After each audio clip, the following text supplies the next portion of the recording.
Hello everyone. So আজি আমার 3 নম্বর videos about the cell unit of life. So আজি আমি টপিক কভার কৰিম about the eukaryotic cells আৰু যিমান এন্ডোমেমব্ৰেন সিস্টেম কিটা আছে যেনেকে এন্ডোপ্লাজমিক ৰেটিকুলাম, গোল্গি কমপ্লেক্স, ৰাইবোজমছ এইখিনি কথাবোৰ আমি এই ভিডিওত কভাৰ কৰিম। So প্ৰথমতে আমি আগত কৈছিলো যে about the prokaryotic cells. There are two types of cells like the prokaryotic cells and the eukaryotic cells. আৰু আমাৰ প্ৰিভিয়াস ভিডিওত আমি prokaryotic cellৰ এটা overview দিছিলো।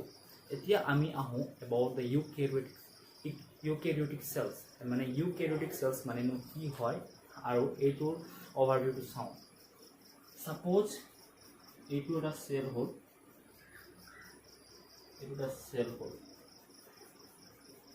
এটা সেল হ'ল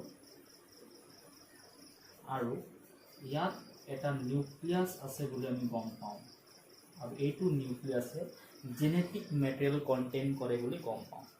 জেনেটিক মেটেৰিয়েল যেনেকৈ ডিএনএ আৰু এইখিনি হ'ল নিউক্লিয়াস আৰু যিমান ৰিমেইনিং পোৰ্শন আছে তাৰ সেলত নিউক্লিয়াসৰ বাহিৰে যিমান ৰিমেইনিং পোৰ্শন আছে সেইটো কৈছিলোঁ আমি কি বুলি সাইটোপ্লাজম বুলি কৈছিলোঁ। আৰু আমি কৈছিলোঁ যে প্ৰকেৰিয়টিক সেলত নিউক্লিয়াস ওয়েল অৰ্গানাইজড নাথাকে, নিউক্লিয়াসত নিউক্লিয়াৰ মেমব্ৰেনটো নাথাকে, বাহিৰৰ এইটো মেমব্ৰেনটো নাথাকে, প্ৰটেকশ্যন লেয়াৰটো নাথাকে ইন প্ৰকেৰিয়টিক সেলস, অকলে তাৰ ভিতৰত জেনেটিক মেটেৰিয়েলটোহে থাকে। এতিয়া যেতিয়া আমি ইউকেৰিয়টিক সেলৰ কথা কওঁ, তো ইউকেৰিয়টিক সেলত এডভান্স নিউক্লিয়াস থাকে বা এডভান্স কেৰিয়ন থাকে। তো এতিয়া সাপোজ এইটো হ'ল এক্সাম্পল ইউকেৰিয়টিক সেলৰ। তো ইউকেৰিয়টিক সেলত ওয়েল অৰ্গানাইজড নিউক্লিয়াস থাকে, মানে এওঁলোকৰ নিউক্লিয়াসটো ওয়েল অৰ্গানাইজড। সিহঁতৰ নিউক্লিয়াসত বাহিৰৰ নিউক্লিয়াৰ মেমব্ৰেনটো আছে, নিউক্লিয়াৰ এনভেলপটো আছে, যোনটো বস্তুৱে নিউক্লিয়াসৰ ভিতৰত নিউক্লিয়লি হ'ল নিউক্লিওপ্লাজমক প্ৰটেকশ্যন কৰি ৰাখিছে। তাৰ বাহিৰে সিহঁতৰ আছে মেমব্ৰেন বাউণ্ড অৰ্গেনেলছ। সিহঁতে কণ্টেইন কৰে, ইউকেৰিয়টিক সেলে কণ্টেইন কৰে কি মেমব্ৰেন বাউণ্ড অৰ্গেনেলছ কণ্টেইন কৰে। আৰু এই মেমব্ৰেন বাউণ্ড অৰ্গেনেলছ ক'ত আছে বুলি ক'লে সাইটোপ্লাজম।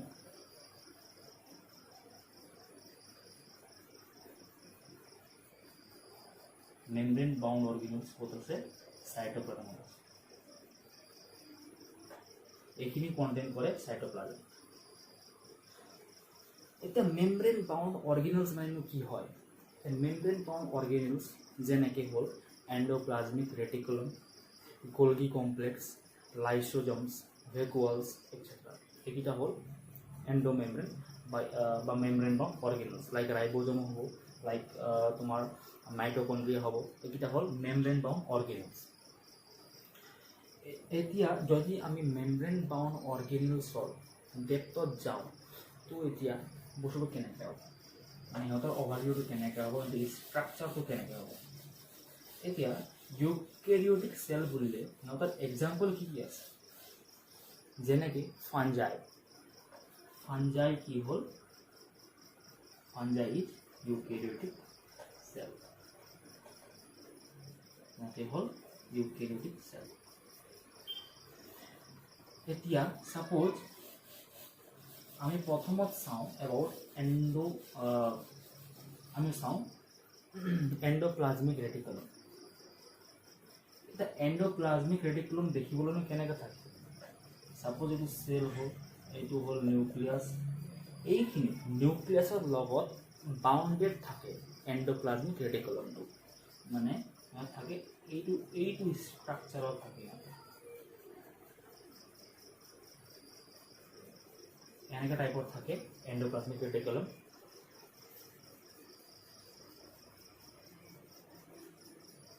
এতিয়া এন্ডোপ্লাজমিক ৰেটিকুলাম টু টাইপছৰ আছে। এন্ডোপ্লাজমিক ৰেটিকুলাম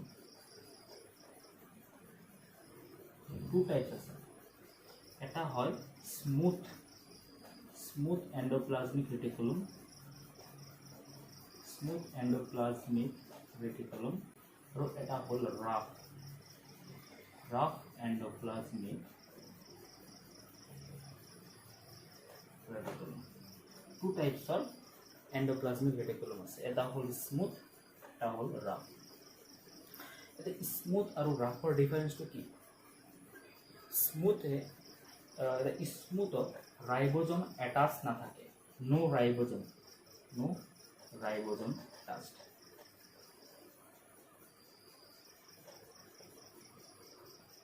কিন্তু ৰাফ এন্ডোপ্লাজমিক ৰেটিকুলামত ৰাইবোজম থাকে। এতিয়া ৰাইবোজম এটাচ হ'লেনো কি হ'ব? যেতিয়া আমি কৈছিলোঁ যে নিউক্লিয়াছত DNA আছে, এই DNA পৰা RNA কনভাৰ্ট হয়, এই RNA পৰা প্ৰটিনলৈ কনভাৰ্ট হয়। এতিয়া ফাৰ্ষ্টত কি আছে, এই DNA পৰা RNA হ'বৰ কাৰণে এটা প্ৰচেছ আছে, এইটো তোমালোকে হায়াৰ ক্লাছত গম পাই যাবা, বা ক্লাছ 12ত তোমালোকে পঢ়াটো গম পাইবা, ট্ৰান্সক্ৰিপশ্যন বুলি কয়। যেতিয়া RNA পৰা প্ৰটিন যায় তেতিয়াও বহুত ষ্টেপ আছে। RNAটো প্ৰথমত mRNA লৈ কনভাৰ্ট হয়, আৰু সেই mRNAটো নিউক্লিয়াছৰ পৰা ওলাই আহে, মানে নেচেণ্ট প্ৰটিন। আৰু নেচেণ্ট প্ৰটিনটো মানে যোন প্ৰটিনটো জাষ্ট ডেভেলপমেণ্ট হোৱা নাই, মানে ফুল্লি কমপ্লিট প্ৰটিন নহয়, যোন প্ৰটিনৰ ফাংচন এতিয়ালৈকে হোৱা নাই, জাষ্ট অলপ এটা ষ্ট্ৰাকচাৰটোৱে আহিছে, সেইটো বস্তু প্ৰস্তুত হয় নিউক্লিয়াছত। কিন্তু সেই প্ৰটিনক এতিয়া শ্বেপ দিব লাগিব, সেই প্ৰটিনক এতিয়া ভাল এটা ষ্ট্ৰাকচাৰ দিব লাগিব। সিহঁতে কনফৰ্মেশ্যনেল চেঞ্জ কৰে প্ৰটিনকেইটাও, প্ৰাইমেৰী প্ৰটিন থাকে, ছেকেণ্ডেৰী প্ৰটিন, টাৰ্চিয়াৰী, কোৱাটাৰ্নাৰী, এতিয়া বিভিন্ন টাইপৰ প্ৰটিন আছে। আৰু সেই টাইপৰ প্ৰটিনৰ কনফৰ্মেশ্যনেল চেঞ্জ আৰু ষ্ট্ৰাকচাৰ চেঞ্জ ক'ত হয় বুলি ক'লে চাইটোপ্লাজমত হয়, এইখিনি হয়। আৰু চাইটোপ্লাজমৰ ক'ত হয় বুলি ক'লে অৰ্গেনেলছকেইটাত হয়, যেনেকৈ এণ্ডোপ্লাজমিক ৰেটিকুলাম আছে বা গল্গি কমপ্লেক্স আছে।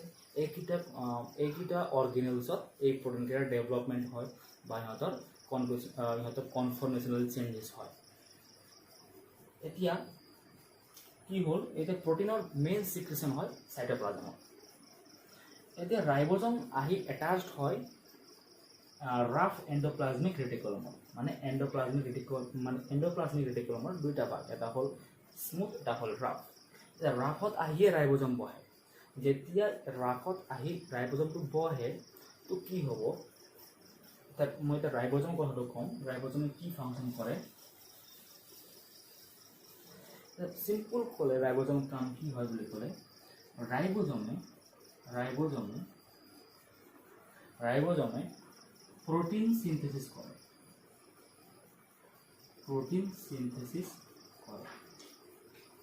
কেনেকৈ কৰে বুলি ক'লে, এটা পাথৱে আছে বা এটা প্ৰচেছ আছে, তাৰ নাম হৈছে ট্ৰান্সলেশ্যন। ট্ৰান্সলেশ্যন, এইটো প্ৰচেছ দ্বাৰা ৰাইবোজমে প্ৰটিন প্ৰস্তুত কৰে। আৰু এই প্ৰটিন চিন্থেচিছ হ'বৰ কাৰণে, ৰাইবোজম পৰা এই প্ৰটিন চিন্থেচিছ হ'বৰ কাৰণে এই ৰাইবোজমত বিভিন্ন এমাইনো এচিড বা এমাইনো এচিড আহি ইয়াত আহি ইহঁতে এটাচড হয় ৰাইবোজমত, আৰু ৰাইবোজমে এই প্ৰটিনটো প্ৰস্তুত কৰে। আৰু এই ৰাইবোজম গৈ বহে ৰাফ এণ্ডোপ্লাজমিক ৰেটিকুলামত। মানে এইটো হ'ল, ছাপ'জ এইটো হ'ল ৰাফ এণ্ডোপ্লাজমিক ৰেটিকুলাম, ছাপ'জ এইটো হ'ল স্মুথ, এই মই শ্বৰ্টকাট লিখি দিছোঁ, ACR মানে স্মুথ এণ্ডোপ্লাজমিক ৰেটিকুলাম আৰু RER মানে ৰাফ এণ্ডোপ্লাজমিক ৰেটিকুলাম। ছাপ'জ যদি ৰাইবোজম, এইটো হ'ল ছাপ'জ এইটো স্পট লাইক ষ্ট্ৰাকচাৰটো হ'ল ৰাইবোজমত, এইকেইটা আহি বহিছে ৰাফ এণ্ডোপ্লাজমিক ৰেটিকুলামত।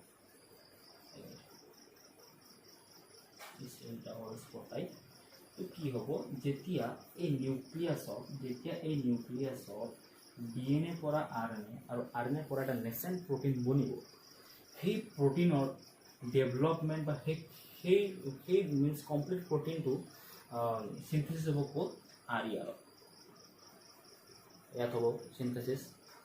আৰু ACRত কি হ'ব, ACRত প্ৰটিন চিন্থেচিছ নহয়, কিয়নো ইয়াত ৰাইবোজম নাই, নো ৰাইবোজম এটাচড। ইয়াত কি হ'ব, ইয়াত ACRত হ'ব লিপিড চিক্ৰেশ্যন। ইয়াত কি হ'ব, ইয়াত লিপিড চিক্ৰেশ্যন হ'ব, ইয়াত লিপিড। লিপিড মানে কি লাইক ফেটি এচিডছ গ্লিচাৰল এইকেইটা হ'ল লিপিডছ বা ফেটছ এইকেইটা সিকুৱেশ্যন ক'ত হ'ব এচিয়াত আৰু প্ৰটিন সিকুৱেশ্যন ক'ত হ'ব আৰিয়া বা ৰাফ এণ্ডোপ্লাজমিক ৰেটিকুলাম এইটো হ'ল এবাউট মিনছ এণ্ডোপ্লাজমিক ৰেটিকুলাম মানে কি হয় সেইটো বিষয়ে মই এটা সৰু এটা অভাৰভিউ দিলোঁ নেক্সট চাম আমি গোলগি কমপ্লেক্স কি কয় এণ্ডোপ্লাজমিক ৰেটিকুলাম ওপৰত আমি চালোঁ যদি আমি গোলগি কমপ্লেক্স আকৌ যেটো আকৌ সেলে হ'ল ইয়াত আছে তোমাৰ নিউক্লিয়াছ ইয়াত আছে তোমাৰ এণ্ডোপ্লাজমিক ৰেটিকুলাম এনেকৈ এটা হৈ গৈছে এইটো হ'ল ৰাফ এইটো হ'ল স্মুথ এইটো হ'ল ৰাফ তো এই এণ্ডোপ্লাজমিক ৰেটিকুলামৰ ওচৰত আৰু এটা আছে অৰ্গেনেলছ তাৰ নাম হৈছে গোলগি কমপ্লেক্স এনেকৈ বহুত চেল আছে এইটো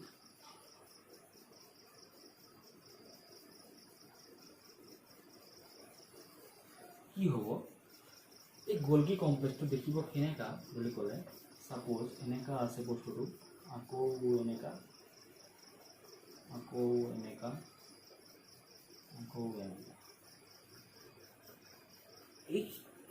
এইখিনিক কোৱা হয় সিস ফেজ এইখিনিক কোৱা হয় সিস ফেজ আৰু এইখিনিক কোৱা হয় ট্ৰান্স ফেজ ঠিক আছে যেতিয়া তোমাৰ প্ৰটিনটো সিকুৱেশ্যন হ'ব এণ্ডোপ্লাজমিক ৰেটিকুলাম পৰা তেতিয়া সেই প্ৰটিনকেইটাৰ কোটিং হ'ব কোটিং ক'ত হ'ব বুলি ক'লে গোলগিত হ'ব গোলগি বডিত হ'ব কোটিং হ'ব প্ৰটিনত এতিয়া কোটিং মানে কি হয় মই কৈ আছোঁ তো সেই কোটিং কৰিব ক'ত গোলগি বডিয়ে সাপোজ এতিয়া আৰিয়াৰ পৰা প্ৰটিনটো প্ৰস্তুত হৈ আহিলে আৰু সেই প্ৰটিনটো প্ৰথমত এইখিনিৰ পৰা সোমাব এই সিস ফেজেৰে সোমাই গৈ ট্ৰান্স ফেজেৰে এক্সিট হ'ব এই ফেজেৰে ওলাই যাব এই ট্ৰান্স ফেজেৰে ওলাই যাব তো যেতিয়া এই সিস ফেজেৰে এই প্ৰটিনকেইটা যাব এই প্ৰটিনৰ কোটিং শুটিং এভৰিথিং হ'ব ইয়াত ভিতৰত গোলগিৰ ভিতৰত হৈ যাব আৰু বাহিৰত যাওঁতে সিহঁতে কোটেড প্ৰটিন হৈ ওলাই আহিব বা ভেচিকলছ মানে প্ৰটিনৰ ওপৰত এটা ভেচিকলছ ফৰ্ম হ'ব সেই ভেচিকলছটো ট্ৰান্স ফেজ পৰা ওলাই আহিব আৰু এই সিস ফেজটো আছে সিহঁতৰ এই সিস ফেজ হ'ল আৰু ট্ৰান্স ফেজ ইয়াক এন্ট্ৰি সাইড বুলিও কয় আৰু ইয়াক এক্সিট সাইড বুলিও কয় এতিয়া গোলগি কমপ্লেক্সত একচুৱেলি কি হয় কোটিং মানেনো কি হয় একচুৱেলি মই কৈ আছোঁ সাপোজ এটা প্ৰটিন এটা বনিলে সাপোজ এটা প্ৰটিন এটা হ'ল আৰু সেইটো প্ৰটিন জাষ্ট এটা ডেভেলপমেণ্ট হৈছে তাৰ আৰু কামকেইটা বাকী আছে সেইটো প্ৰটিনক গোলগি বডিয়ে বাহিৰৰ পৰা এটা লেয়াৰ দিব এনেকুৱা লেয়াৰ এটা দিব ইয়াক কোৱা হয় ভেচিকলছ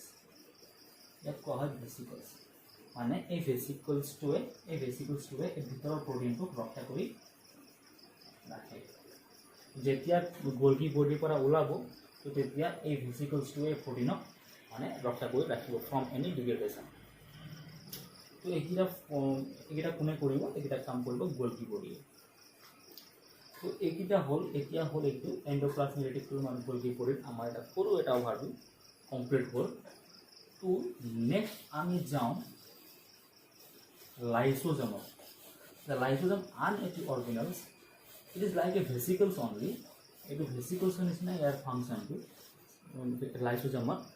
lysosomes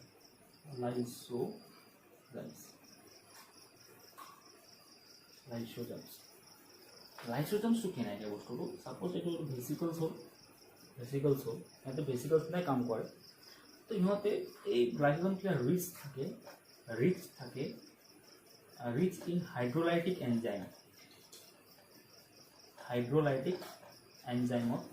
okay rich থাকে তাতে বিভিন্ন কার্বোহাইড্রেট বিভিন্ন প্রোটিনক ইহঁতে ডাইজেস্ট কৰিব পাৰে লাইক লাইপেজেস কাৰ্বক্সিলেজেস মানে এনজাইম আছে কাৰ্বক্সিলেজেস এইকেইটা এনজাইমে কি কৰে এইকেইটা এনজাইমে ব্ৰেকডাউন কৰে কাৰ্বক্সিলেজে কি কৰে কার্বোহাইড্রেটক ব্রেকডাউন করে লাইপেজত এনেকা লিপিডস কিটা ব্রেকডাউন করে এইকেইটা বা এইকেইটা হাইড্রোলাইটিক এনজাইম ক'ত থাকে বুলি ক'লে লাইসোজোমত থাকে এইকেইটা ব্রেকডাউন কৰে আৰু ইহঁতৰ পিএইচটো থাকে এচিডিক পিএইচ থাকে এচিডিক সিহঁতে যিকোনো বস্তু বাহিৰৰ বস্তু সিহঁতে ডাইজেষ্ট কৰিব পাৰে তো এইকেইটা ফাংচন হ'ল লাইসোজামৰ এতিয়া নেক্সট আহোঁ আমি এবাউট ভেকুৱালছ আৰু এটা আছে ভেকুৱালছ বোলা বস্তুটো কিন্তু ভেকুৱালছটো কণ্টেইন কৰে অকলে প্লাণ্ট চেলত এনিমেল চেলত ভেকুৱালছ নাথাকে তো প্লাণ্ট চেলত ভেকুৱালছ থাকে 90% ভেকুৱালছ 90% of cell 90% of plant cell 90% of plant cell is vacuoles মানে প্লান্ট সেলৰ যিমান প্লান্ট সেল কিটা আছে সেইটো 90% ভেকুৱালে কন্টেইন কৰি ৰাখে ভেকুৱাল এইবোৰ একো নহয় ভেকুৱাল জাস্ট মানে এটা মেমব্ৰেন হয় যোন বস্তুৱে বিভিন্ন ষ্ট'ৰ কৰি ৰাখে বিভিন্ন নিউট্ৰিয়েণ্টছ কিটা বিভিন্ন আৰু বিভিন্ন মানে ৱাটাৰক সিহঁতে কণ্টেইন কৰি ৰাখে ফৰ দ্য ফিউচাৰ ইউজ এইকেইটা ভেকুৱালছে কাম কৰে এইকেইটা মানে অকল ষ্ট'ৰৰ কাৰণেহে কাম কৰে stores difference nutrients and water এইকেইটা ইয়াত কাম হয় এই কাম ভেকুৱালছ চাপ'জ এনেকুৱা ছেট থাকে এটা ডাঙৰ ছেট ভেকুৱালছৰো বাহিৰৰ এটা মেমব্ৰেন আছে সেইটো মেমব্ৰেনক কোৱা হয় ট'নোপ্লাষ্ট TONOPLAST ইয়াক কোৱা হয় ট'নোপ্লাষ্ট এইটো ভেকুৱালছৰ এইটো এটা অভাৰভিউ হ'ল আৰু ভেকুৱালছতো বিভিন্ন ট্ৰান্সপৰ্ট হয় লাইক এক্টিভ পেছিভ এইবিলাক ট্ৰান্সপৰ্ট আমি নেক্সট ভিডিঅ'ত আমি কৈ আছোঁ তো এতিয়া আমাৰ about prokaryotic cells and eukaryotic cells আমাৰ অলমোস্ট এতিয়া আমি এক্সপ্লেইন কৰিলোঁ তো এতিয়া আমাৰ নেক্সট আমি ভিডিঅ' বনাম about cell membrane plasma membrane আৰু সেই নেক্সট ভিডিঅ'ত আমি বিভিন্ন টাইপৰ ট্ৰান্সপৰ্টাৰ্ছ আৰু কেনেকৈ ট্ৰান্সপৰ্ট হয় আমাৰ চেলৰ ভিতৰত কেনেকৈ ট্ৰান্সপৰ্ট হয় প্লাজমা মেমব্ৰেন দ্বাৰা সেইকেইটা কথাবোৰ আমি নেক্সট ভিডিঅ'ত ক'ম চ' আজিৰ কাৰণে মই ইমানতে সামৰিলোঁ থেংক ইউ ফৰ ৱাচিং